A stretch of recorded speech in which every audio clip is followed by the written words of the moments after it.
হজরত জুনায়েদ বাগদাদি রহমাতুল্লাহ আলাইহের খেদমতে এক ব্যক্তি এসে 10 বছর অবস্থান করলো। 10 বছর পর সে বলল, হুজুর, এতকাল থেকে আপনার খেদমতে আছি, কিন্তু আপনার কোনো কেরামত দেখলাম না। লোকটি ছিল নির্বোধ, তা না হলে এতকাল পর্যন্ত তার খেদমতে থাকা সত্ত্বেও তার কামালাত কিছু চোখে পড়ল না কেন? তার কামালাতের সামনে কেরামতের কী বা মূল্য যে কেরামত দেখতে হবে? হজরত জুনায়েদ বাগদাদি রহমাতুল্লাহ আলাইহে আবেগে ভরে উঠলেন। তিনি বললেন, হে বৎস, এই 10 বছরে তুমি কি সুন্নাতের বিরুদ্ধে আমায় কোনো কাজ করতে দেখেছো? লোকটি বলল, হুজুর, সুন্নাতের বিরুদ্ধে কোনো কাজ তো আজ পর্যন্ত আমি আপনাকে করতে দেখিনি। জুনায়েদ বাগদাদি রহমাতুল্লাহ আলাইহে বললেন, তবে এর চেয়ে বড় কেরামত কি দেখতে চাও? 10 বছর সুন্নত বিরোধী কোনো কাজ না হওয়াতেই তো বড় কেরামত। একথা শুনে লোকটির চোখ খুলে গেল। সে আর কখনো জুনায়েদ বাগদাদির কেরামত দেখতে চায়নি।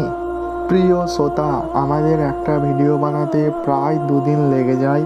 আপনাদের চ্যানেলটি সাবস্ক্রাইব করতে কয়েক সেকেন্ডও লাগবে না। তাই যদি চ্যানেলটি সাবস্ক্রাইব করে আমাদের পাশে থাকতেন, তাহলে আমাদেরও আরও উৎসাহ বাড়বে আপনাদের জন্য নতুন নতুন অনেক শিক্ষণীয় ভিডিও বানাতে।